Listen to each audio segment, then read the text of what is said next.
Hey, welcome back to Marriage Stories. The story we're telling today is probably going to feel uncomfortably familiar to a lot of people. 7 years, long, but not that long. It's the time it takes for your body's cells to completely renew themselves. It's also long enough for a once-burning love to cool from a boil to freezing. Today's heroine once believed she was the most cherished person in the world, until she realized that what she thought was being chosen above all else was really just being the preferred option. My name is Ellie. This year marks the 7th year of my marriage to Michael. In our small social circle, Michael is known as the model husband. Our friends always joke that I must have saved the galaxy in a past life to deserve a man like him. Every time I hear that, I just smile, but inside, it feels like I've swallowed honey. Because I know they're right. Michael's love shows up in the smallest details of everyday life. He remembers the days each month when I'm not feeling well. He'll make brown sugar ginger tea in advance and tuck a hot water bottle into my arms. There's a dessert shop I love on the far east side of the city, while we live in the west. Sometimes I'll casually say, I haven't had their tiramisu in a while, and the next day, it'll be sitting in our fridge with a little note, * for my favorite wife. Remember to eat it after dinner. * we grew up together, childhood friends. I know him as well as I know myself. I know about the mole on his right shoulder, how he unconsciously touches his earlobe when he's nervous, and that he still talks in his childhood nickname when he sleep talks. That kind of understanding is built on a lifetime of shared moments. There's something from my childhood I still can't think about without a dull ache in my chest. I was about 10. One day, $50 went missing from a drawer at home. My mom didn't ask anyone, she just immediately decided I had taken it. I wasn't the kind of kid who silently accepted blame. I argued back, stubbornly insisting it wasn't me. No matter what, I wouldn't admit to something I didn't do. My defiance completely enraged her. She called my dad, and the two of them, one with a belt, the other with a plastic hanger, gave me a brutal beating. Did it hurt? Of course it hurt. But I clenched my teeth and didn't make a sound. My eyes filled with tears, but I refused to let them fall. I wouldn't confess to something I didn't do. Not even if it killed me. That was when Michael happened to pass by our house. He saw what was happening through the window and rushed in without hesitation, spreading his arms to shield me. Several blows landed hard on his thin back. Then he pulled out all the money in his pockets, some coins and a few crumpled bills, and held them out to my mom. Auntie, I'll give you all my money. Please don't hit Ellie anymore. That's when my mom finally stopped. Later, my younger brother came home with a new game console and the remaining money. The truth came out. But my mom never once said I'm sorry to me. That night, I hid in the bushes outside the yard and cried until I couldn't breathe. Not because of the pain from the beating, but because of the overwhelming feeling of not being trusted, not being chosen. It swallowed me whole. Michael found me again. He sat beside me without saying a word, just pointing up at the sky, telling me which stars were the Big Dipper, which one was the North Star, and where Orion was. His voice was soft, like the night breeze. Then he looked at me and said, Ellie, everyone has someone they favor. My parents favor my brother. Yours favor yours. So what? The person I choose is you. At that moment, it felt like all the stars in the sky had fallen into his eyes. And from that moment on, I gave him my whole heart. So when Michael came home one day and mentioned a girl he'd run into on the way, I felt a tiny flicker of something, but didn't think much of it. He said he was on his way to pick me up after work when he came across a minor rear-end accident. A young woman had cut into another lane and hit a car. The other driver was a big, burly guy, but she wasn't intimidated at all, standing in the middle of the road, arguing loudly, refusing to back down no matter who tried to calm her. When Michael talked about it, there was a smile on his face I couldn't quite read. That girl, stubborn as hell. She really reminded me of you when you were little. I paused, feeling something lightly prick at my heart. He was comparing me to someone who broke traffic rules and made a scene? But I quickly pushed that discomfort away. I knew he didn't mean anything by it, just a casual remark. I even joked, oh? Playing the hero, huh? What if she decides to repay you by throwing herself at you? He laughed and pulled me closer. Too bad for her, she's too late. I'm already taken. Neither of us expected my joke to come true. I first saw that girl a few days later. At lunchtime, I had plans to eat with a coworker at a restaurant near the office. As I walked up to the place we always go to, I saw Michael sitting by the window, and across from him was a young, beautiful woman. She looked about 22 or 23. With long chestnut curls and delicate features. There was a kind of unpolished confidence and boldness about her. She was smiling brightly as she talked to him. I hesitated for a moment, then pushed the door open and walked in, naturally taking a seat beside Michael. The moment she saw me, her smile vanished, replaced by undisguised hostility. She looked me up and down, frowning. "Hey, who are you? This seat's taken." Wow.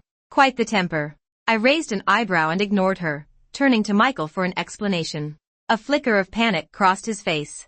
He quickly put down his fork and said, "Ellie, don't get the wrong idea. This is Vivian, a new intern at the company. The boss asked me to take her out for lunch and show her around." I nodded politely. But Vivian's expression darkened even more. She stared at me, her tone sharp. "Director Michael, how come I've never heard you mention that you're married?" That question was interesting. Was I something to be hidden? Or just not important enough to mention? I didn't answer. Instead, I reached out, took Michael's left hand from the table, and made sure his wedding ring was clearly visible. Then I said calmly, "It's her first day, of course she wouldn't know. You can't expect him to introduce himself like, 'Hi, I'm married, please stay away.' That would be a little narcissistic, don't you think?" Michael chuckled awkwardly. "Exactly. I'm not some celebrity, why would everyone fall for me?" But Vivian didn't even look at me. She gave Michael a sweet, admiring smile. "Director Michael, don't say that. You're young, successful, and have a strong sense of justice. I'm sure plenty of girls like you." Her tone. Her eyes. It was like I didn't exist. But Michael acted like he hadn't heard a thing. He gently cut my steak into small pieces and placed them on my plate, his eyes full of affection. "No matter what anyone else thinks, I only love my wife." In that moment, the small discomfort in my heart disappeared. He was still the same Michael, the one whose eyes were only ever on me. But beside us, Vivian bit her lip so hard the napkin in her hand twisted out of shape. That night, I collapsed onto the couch, exhausted. As usual, Michael massaged my shoulders. With my eyes closed, I asked, "So what's the deal with that girl? The way she looked at you, didn't seem like today was your first meeting." His hands paused for a moment before he admitted, "She's the girl from that accident. Maybe because I helped her, she kind of developed feelings. But don't worry, she knows I'm married. She shouldn't do anything." I thought about it and figured maybe I was overthinking. These days, what educated, attractive young woman would willingly take on the label of being the other woman? Clearly, we both underestimated Vivian's persistence and her lack of shame. From that point on, she pursued Michael openly. Every morning, she'd run all over the city buying different kinds of coffee and breakfast and leave them on his desk. He wouldn't accept them, and she'd just keep buying more, watching as he threw everything into the trash, again and again. She used work as an excuse to constantly go in and out of his office, hovering around him. Michael treated her coldly, sometimes even harshly, hoping she'd back off. But she acted like she couldn't understand human language, continuing exactly as she pleased. Eventually, rumors started spreading around the office. Everyone knew the new intern Vivian was shamelessly throwing herself at a married director. Coworkers began isolating her. Some even poured coffee on her desk or hid her documents, borderline workplace bullying. But Vivian? She didn't seem to care at all. She took every insult and humiliation in stride, still greeting Michael with a bright smile every day, still expressing her love without restraint. When Michael talked to me about it, there was no longer disgust in his voice, just a hint of sympathy and helplessness. "She's just a recent graduate. If she gets fired over something like this, it won't look good on her resume," he explained, when I asked why he hadn't simply let her go. Something about that didn't sit right with me. A girl who could afford a car and spend dozens of dollars on coffee every day, how hard could her life really be? When I had just graduated, I rode my bike 40 minutes to work every day just to save a few dollars on subway fare.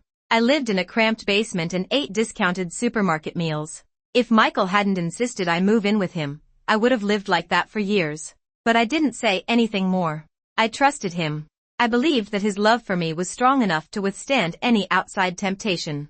Until the day he started packing his suitcase, saying he had to go on a business trip for a few days. As I helped him fold his clothes, I casually asked, "Vivian's not going too, right?" That woman had planted a seed of unease in my heart after all. Michael paused for a second, then shook his head without looking at me. "She's not going." I let out a quiet breath and pushed the uneasiness back down where it belonged. During the days he was out of town, we video called every day. He said he was busy, so he only had time to call late at night. His voice always sounded exhausted. I felt bad for him and didn't ask too many questions. On the day he came back, I didn't tell him. I took half a day off and went to the airport to pick him up, wanting to surprise him. I waited at the arrivals gate for 2 hours before I finally saw him. He walked out, pushing his luggage. And beside him was Vivian, wearing a dress, looking radiant. My suspicion had been right. He had lied to me again. I didn't rush over or confront them. I just turned around and left the airport. Not long after I got home, Michael came back too.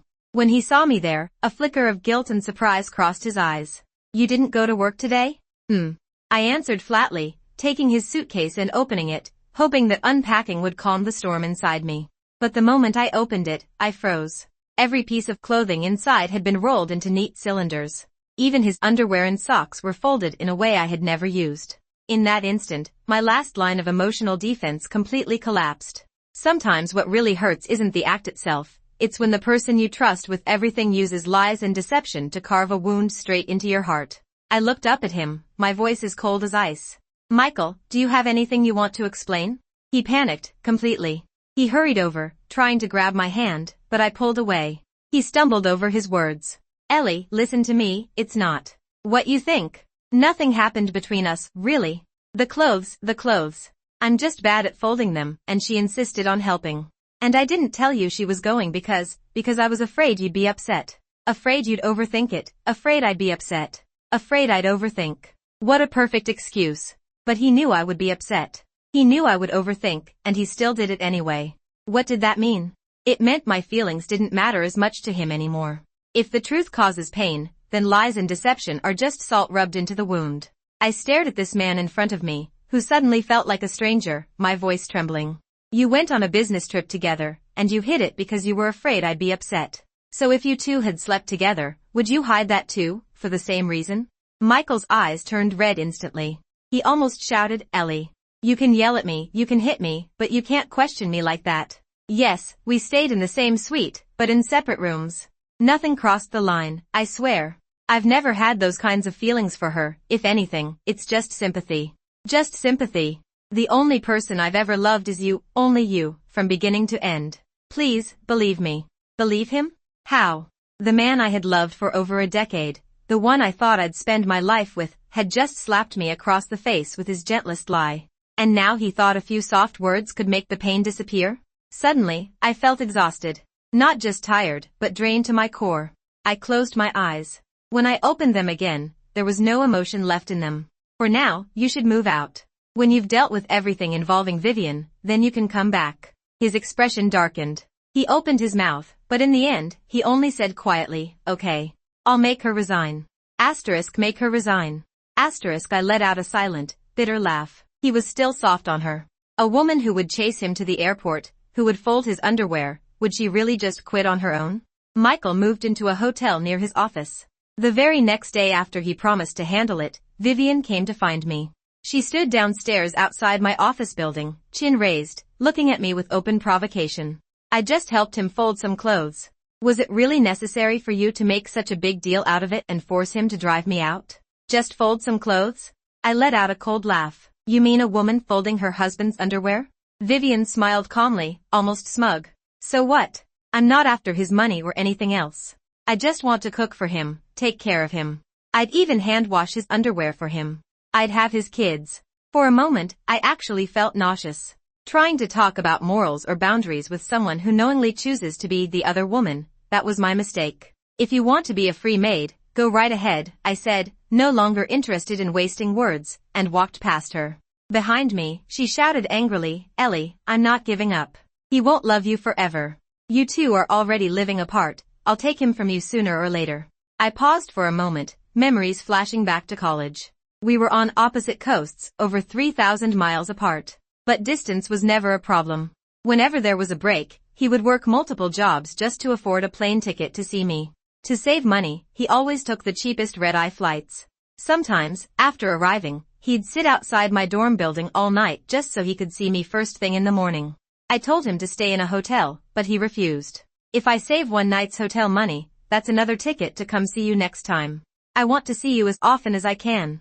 I asked him, "Doesn't that get exhausting?" He'd grin like an idiot. "Yeah, it does. But as long as I get to be with you, it's all worth it." Back then, even when we weren't together, we shared everything, what we ate, what we saw, even just a weird-shaped cloud in the sky. Our hearts were so close that even thousands of miles apart, we felt secure. But now, we were right next to each other, and our hearts were drifting apart.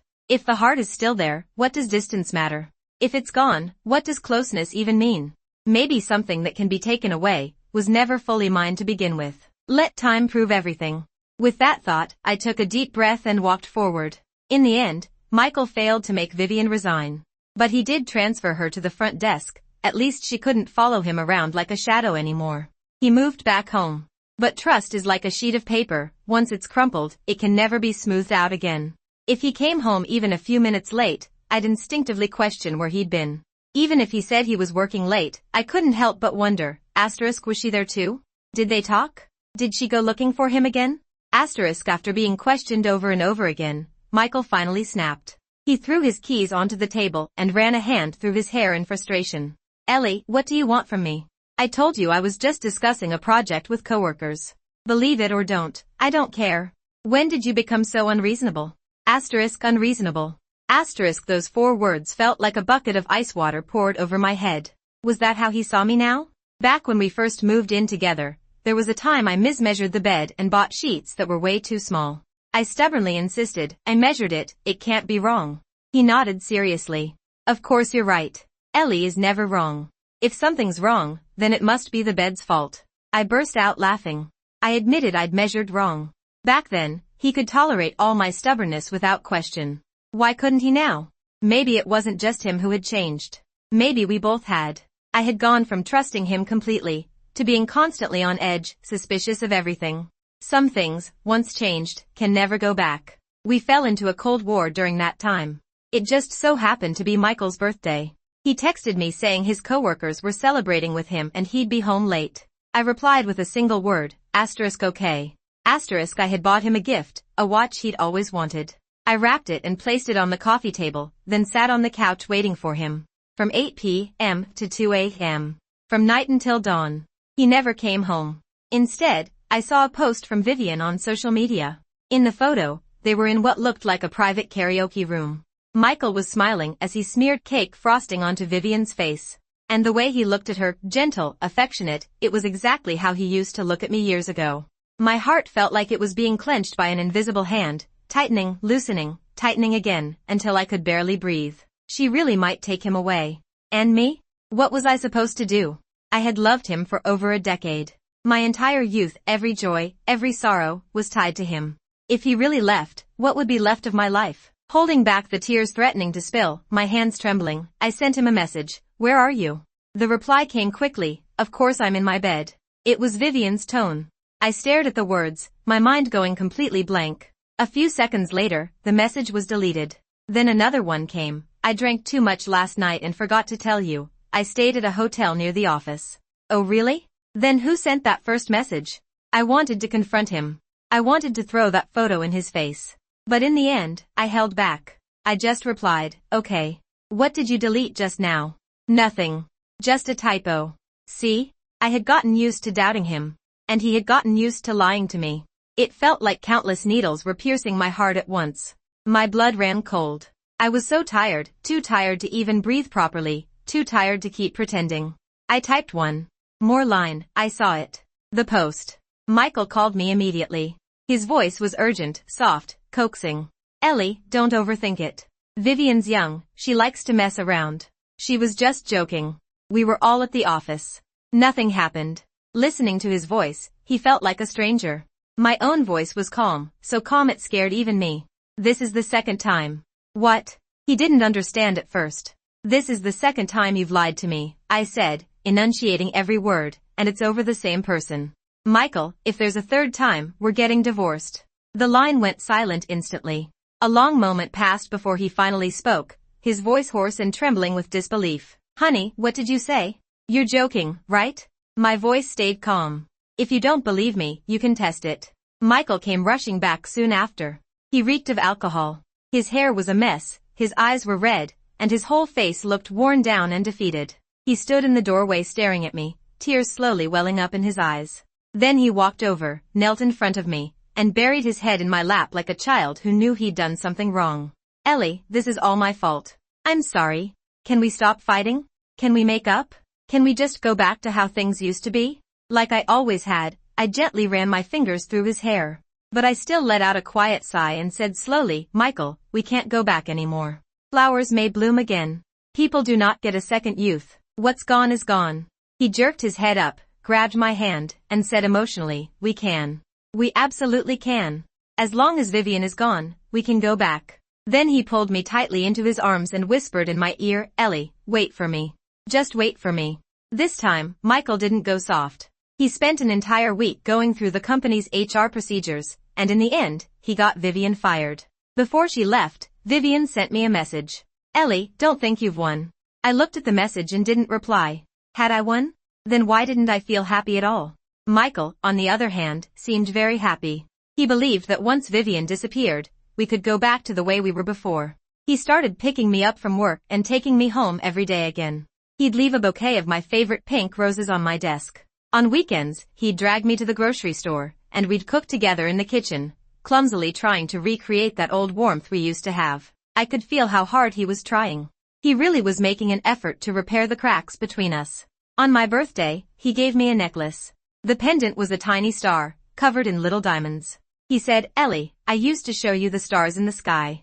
Now I've picked one for you and brought it down. You'll always be the one I choose above everyone else. His words were still as beautiful as ever, and I was still moved by them. Day by day, the bad memories seemed to slowly fade. The atmosphere between us grew warm again. I started convincing myself that maybe he really had changed. Maybe we really could go back. We made a plan. On our 7th wedding anniversary, we'd go stargazing again. We'd go back to the same lookout in the countryside where we used to watch the stars as kids. I was looking forward to that day. Our 7th anniversary came quickly. That day, I took the day off on purpose. I got my hair done, had my nails done, put on a white dress I'd been saving for a long time, and wore the star necklace he had given me. We went to a very expensive restaurant on the top floor of a building, with a view over the entire city at night. But throughout dinner, Michael seemed distracted. Every now and then he glanced at his phone, replied to a few messages, then gave me a somewhat forced smile. I put down my knife and fork and asked, is something important going on? He paused for a second, then said, oh, just work. There are a ton of problems with the new project, and those guys keep asking me things. As he said it, his eyes flickered away from mine. I nodded and didn't ask anything else. After dinner, we started driving out of the city. Not long after we left downtown, his phone rang. He looked at the caller ID, and his expression changed slightly. Then he said to me, I need to take this. He stepped out of the car and stayed on the phone for a long time. When he came back, he looked apologetic. Holding my hand, he said, Ellie, I'm sorry. Something urgent came up at work, and I have to go deal with it. We can come look at the stars tomorrow, okay? The stars will still be there tomorrow. Tomorrow? Tomorrow wouldn't be our anniversary anymore. And besides, the stars wouldn't still be there. The forecast said it would be cloudy tomorrow, with rain. More importantly, what was so urgent that he absolutely had to go? Those words circled in my mind again and again, but in the end, I still couldn't bring myself to say them out loud. I just nodded and said, okay. Then take me home first. He dropped me off at the house, kissed my forehead, and hurried off in the car. I sat alone in the dark living room without turning on the lights. And in that darkness, I suddenly felt lost. Then, ding. My phone lit up. A message from an unknown number. I opened it. It was a location pin. The same park where we had planned to go stargazing. My heart sank. In an instant, I understood everything. On the way to the park, my thoughts were a mess. Confusion, fear, unease. But more than anything, there was a strange calm, the calm of finally facing the truth, of everything settling into place. When I got there, I spotted that familiar figure immediately. He was standing at the overlook, and in his arms was another woman. Vivian. I heard his voice gentle, but full of regret. Vivian, I love you. But I already have Ellie. At that moment, I heard the sound of my own heart breaking. It was so clear, so loud. All the anxiety and fear I'd been carrying instantly turned into a tidal wave of pain and grief, more than enough to swallow me whole. It felt like my insides were on fire. The pain was so intense I could barely stay on my feet. I took a deep breath and forced my heavy legs to walk forward. So, I said softly, but clearly, I'm the extra one. At the sound of my voice, Michael spun around. The color drained from his face instantly. Ellie. It's not what you think. He shoved Vivian away and rushed toward me, trying to grab me. I pulled away from his hand and looked at him. Then what is it? You made me sound like the obstacle in your love story. If I'm in your way, you could have just said so. I'll make it easy for you. I lifted my head and looked at the sky. A few stars had still been visible earlier, but now they were hidden behind thick clouds. Of course, the stars don't stay forever either. Vivian stood behind Michael with a triumphant smile on her face. If this was what she wanted me to see, then I had to admit she'd succeeded. She'd succeeded in making me see the truth, and she'd also succeeded in making me want to give up.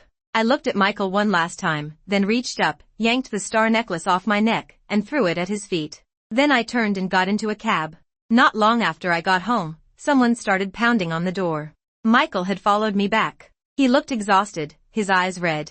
Ellie, don't do this. Please listen to my explanation, okay? Explain what? Even if there had been some misunderstanding tonight, even if he meant something else by those words, one fact remained: he had lied to me. Again. He had lied to me because of Vivian. Again. I shook my head, my voice steady. There's no need to explain. This is the third time. I told you, if there was a third time, we'd get divorced. I turned and went to the bedroom, pulled out a suitcase, and started packing my things. Michael rushed over and grabbed my wrist so hard it hurt. Ellie, can you stop being so stubborn? This isn't about me lying to you. You're upset because of that sentence, right? But didn't you hear what came after it? I said, but I already have Ellie. I was rejecting her. Isn't that enough? The disappointment and accusation in his tone actually stunned me. Stubborn. That used to be something he loved about me. Now it had become the reason he blamed me. I looked at the man standing in front of me, the man I had lived beside for over a decade, and suddenly he felt like a stranger. He was the one who had done something wrong. So why did he say it like this was my fault? Like I was the one who wasn't being understanding enough? Rejecting her was him fulfilling his responsibility to his family. But I wasn't going to ignore the way his feelings had already drifted just because he had done the bare minimum he was supposed to do. I let out a quiet laugh and asked, maybe I'm just ignorant, but since when does rejecting someone start with I love you? Michael opened his mouth, but no words came out. I looked at him. There was no anger in my eyes anymore, only calm, and a trace of sorrow. I'll get you the divorce papers as soon as I can. Only then did he realize I was serious. He lunged forward and dropped to his knees at my feet, clutching my legs and looking up at me with eyes full of desperation. No, Ellie, don't leave me. I love you, I love you. You're the one I choose above everyone else. You always will be. I looked down at him and said softly, but now you have an exception. There was a time when I loved hearing him say that. Being someone's favorite is supposed to mean a one-of-a-kind love, something given to one person and one person only. But now I understand that being someone's favorite can also mean just this: out of everything, you're the one they like best. I was Michael's favorite, but I was never his only one. I moved out and rented a place near the little apartment we used to live in years ago. The landlady was still the same kind old woman. She asked about Michael too. I just said, we grew apart. We're divorced. The next day, I placed the divorce papers in front of him. He stared at them for a long time, his face dark, crumpling the pages in his hand. In the end, he handed them back to me, closed his eyes, and rubbed his brow tiredly. Ellie, I'm not signing. I'll take care of Vivian. Just wait for me. After that, I went to see him several more times, but no matter what I said, he refused to sign. He stubbornly believed that as long as he dealt with Vivian, we could still make things work. But what he didn't understand was that this time was different. Once I make up my mind about something, I will see it through. He knows that better than anyone. He just didn't want to admit it. Not long after that, Vivian came to see me again. This time, there was no smugness in her eyes, only a kind of almost mad hatred. Ellie, I thought you'd know when to get out of the way. I didn't expect you to be this heartless. I didn't want to deal with her. Whatever this is, go talk to Michael. Don't bother me. But she blocked my path and stared at me like she wanted to tear a piece out of me. Talk to him?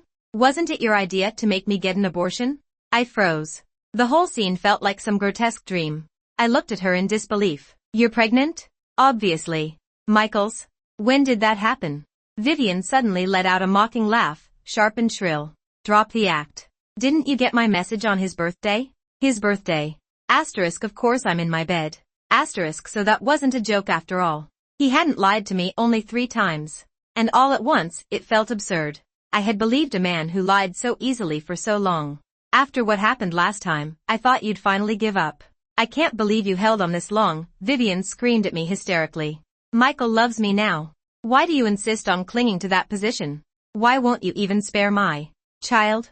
I looked at her, perfectly calm. Believe it or not, I already gave him the divorce papers a long time ago. I only found out about your pregnancy today. What happens to that child has nothing to do with me. What happens between the two of you has nothing to do with me either. Don't come back here again. Vivian left in a daze. The next day, I went to find Michael. I slapped the divorce papers down in front of him. He looked at me with the same exhausted helplessness as always.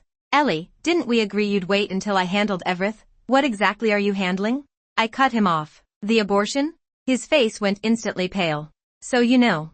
He closed his eyes in pain and took a deep breath. That day, I drank too much. You don't need to explain. I interrupted him again. It doesn't matter anymore. Just sign.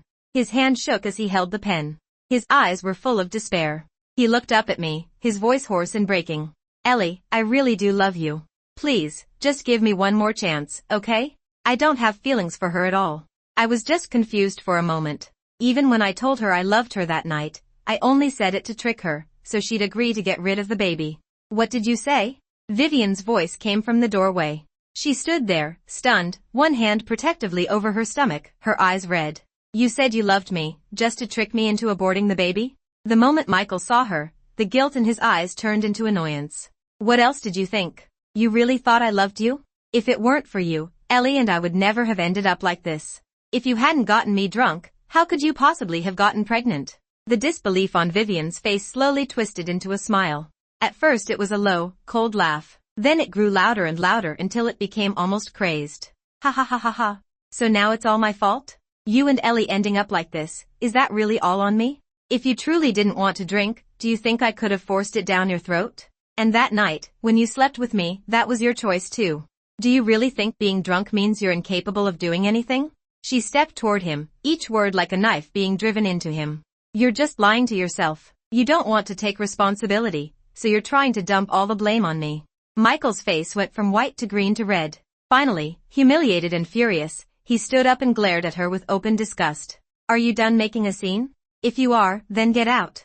Vivian's poisonous stare swept over both of us like a venom-coated needle. This isn't over. By then, I was exhausted in body and soul from the whole ridiculous farce. After Vivian left, the room fell into dead silence.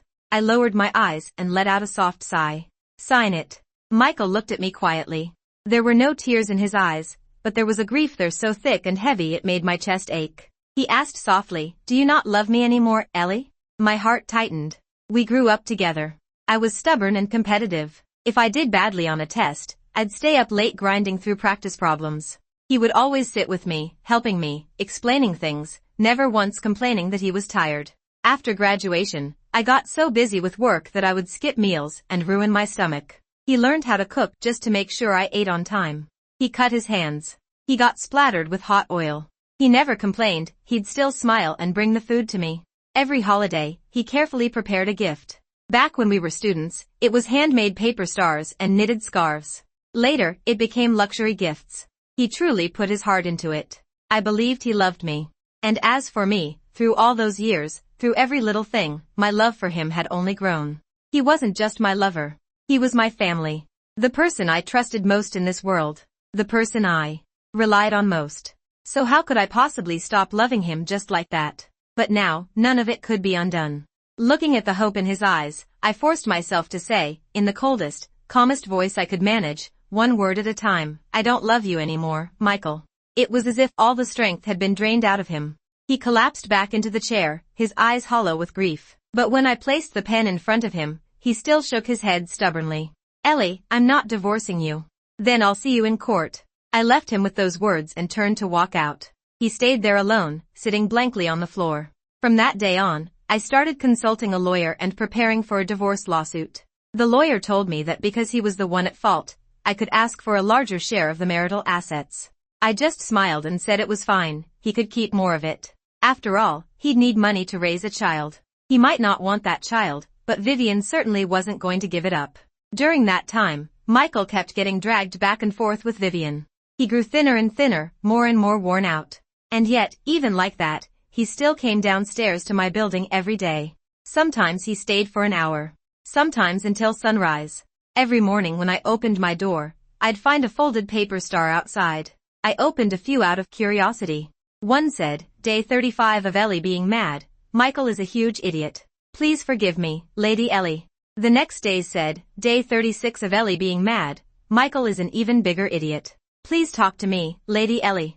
This was how he used to apologize when we were students and I got angry at him. Back then, I'd find a pretty glass jar and save the stars one by one. Usually, by the time the jar was full, my anger would be gone. But this time, I simply put them back where they were.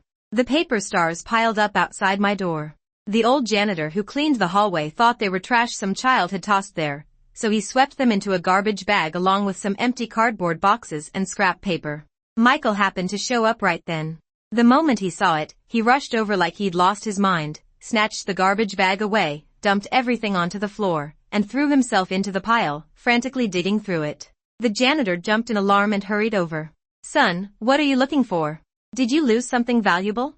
From the pile of trash, Michael pulled out the paper stars, now smudged and flattened. He held them in his hands and stared blankly at the old man, then shook his head. He muttered, his voice full of loss, I lost my stars. The old man let out a breath of relief. Oh, it's just a few paper stars. If you lost them, just fold more. That seemed to remind him of something. That night, he didn't leave. He sat on the floor outside my door and folded stars all night long. The next morning, when I opened the door, he was still there. There were dark circles under his eyes, stubble on his face, and he was still desperately folding little strips of paper. The sound of the door startled him.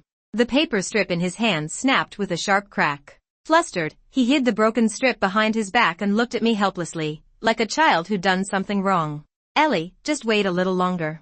I'll fold it again. I'll finish soon. I looked at him, unable to even describe what I felt. I sighed. My voice was calm, but absolutely firm. Stop folding them. No matter how many stars you make, we can't go back. His face fell instantly. He stood there, eyes reddening, his voice trembling with unwillingness to accept it. But before, no matter how badly I upset you, as long as I folded a whole jar of stars, you'd forgive me. I looked at him and finally said, Michael, we're not children anymore. Stop doing things that only move yourself. All they do now is make me feel annoyed. After that day, he came less often. Sometimes, late at night, I'd only catch sight of him standing downstairs under the streetlight. I forced myself to ignore him and focused on living my life, seriously, steadily, properly. I worked hard. I kept going. But accidents always come when you least expect them. That day, I was in a meeting at work when my secretary knocked and came in, looking uncomfortable. Ellie, someone's here to see you downstairs. When I went down and saw who it was, I froze. Vivian was standing in the middle of the lobby. The moment she saw me, she dropped to her knees right in front of me. All around us, coworkers passing by stopped in their tracks and gathered to watch. She knelt there with one hand over her stomach, tears all over her face, crying out hoarsely to me, Ellie, please let Michael and me be together. Just let us go. I really love him. I can't live without him. And my baby can't grow up without a father. With that one dramatic scene, she tore apart every bit of dignity and composure I had left. She had successfully cast me as the horrible wife whose husband cheated, but who still refused to let go and clung on viciously. The looks from the people around me, some sympathetic, some curious, some secretly delighted, stabbed into me like needles. I took a deep breath and forced myself to stay calm. I walked over to her, looked down at her from above, and said in a perfectly steady voice, if you've been with Michael these past few days, then you should know that I already filed for divorce in court. We'll be divorced soon. If you really love him and don't want to lose him, then go find him.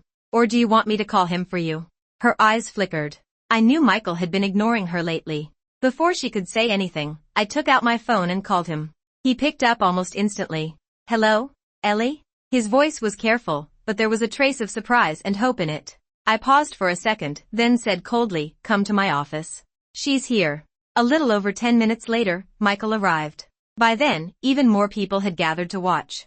He glanced at Vivian on the floor, then immediately looked at me with apologetic eyes. Ellie, I'm sorry, I cut him off with a raised hand. Don't. Just take her away. Whatever is going on between you two, handle it yourselves. Stop dragging me into it. His face went pale. He lowered his eyes and silently nodded. Then he walked over to Vivian. There wasn't a trace of warmth in his voice. Didn't you say you were going to get an abortion? Why are you here? Vivian clearly hadn't expected him to be that direct. Her expression froze. The whispers around us got louder and louder.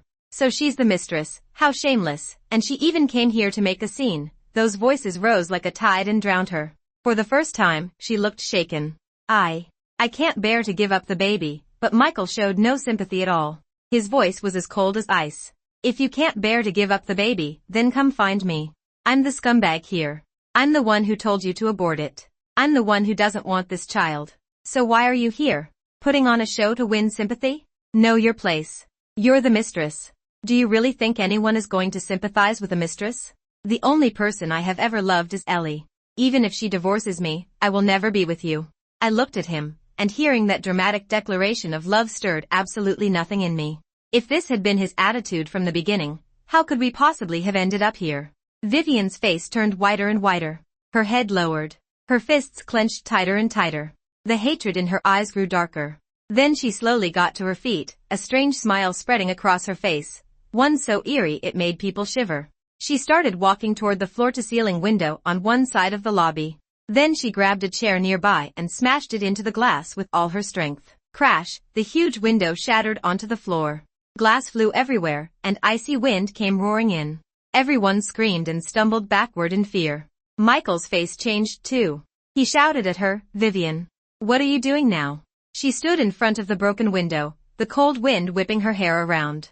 Her face was covered in tears, but she was smiling with a kind of madness. "Michael, I threw away all my pride to love you. I was willing to endure everyone's insults for you. And this is how you treat me? Ellie doesn't want you anymore. Why can't you even try to love me a little?" Amid the chaos, I quietly called the police. Then I looked at the woman standing at the shattered window, completely unraveling, and my feelings were complicated.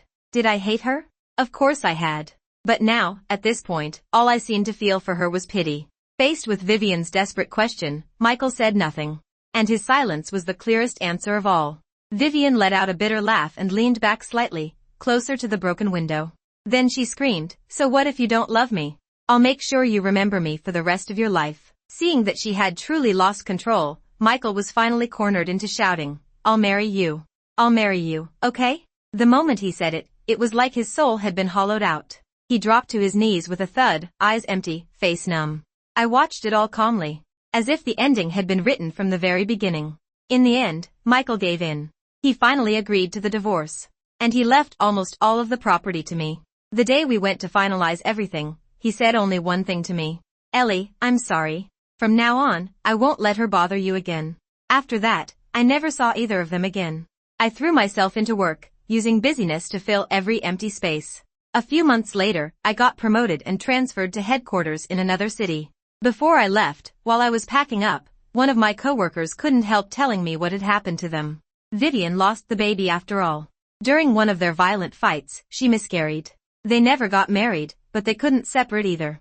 They were just trapped together, entangled, tormenting each other, living in endless pain and resentment. I didn't comment. I just nodded to show I understood. On the day of my flight, at the security checkpoint, I saw Michael one last time. He had lost a lot of weight and looked deeply worn out. When he saw me, he still forced out a bitter little smile. "Ellie, you were leaving and you weren't even going to tell me? But I should have known. That's who you are. Once you make up your mind, you move forward without ever looking back." Yes, he really did know me. But people have to keep moving forward, don't they? The essence of life is transformation. Every hardship peels away another layer of you. Only by letting go of the heavy past can you become someone better. I knew clearly that I was on the right path. I didn't regret it. When he saw that I still wasn't saying anything, he laughed at himself, then looked at me with eyes that were almost pleading. "One last time, can I hug you?" I looked at him quietly for a moment. Then I opened my arms. He stepped forward immediately and pulled me into a tight embrace, so tight it was almost frightening, as if he wanted to crush me into his body. I hugged him too. I could feel his shoulders trembling. I could feel his hot tears falling against my neck. After a long while, I gently let go. I said, "Michael, I'm leaving. I wish you happiness." Even after all the betrayal and pain he had given me, I still sincerely hoped he would be okay. He smiled and nodded. Then I turned and walked into security. Behind me, I heard his voice, very small, very soft, but every word reached me clearly. "Without you, I'll never be happy for the rest of my life." My steps faltered for just a second. Then I took a deep breath and kept walking forward. Right before boarding, I turned back and looked once more. He was still standing where he was, smiling, waving at me.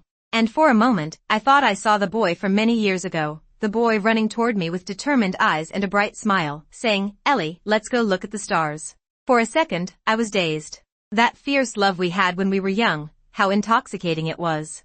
But in the end, it still couldn't survive the erosion of time, or the changes in the human heart. All that was left was a quiet thought. Asterisk, what once was love is now only memory. Even at the time, we did not fully understand it. Asterisk, that's the end of today's story.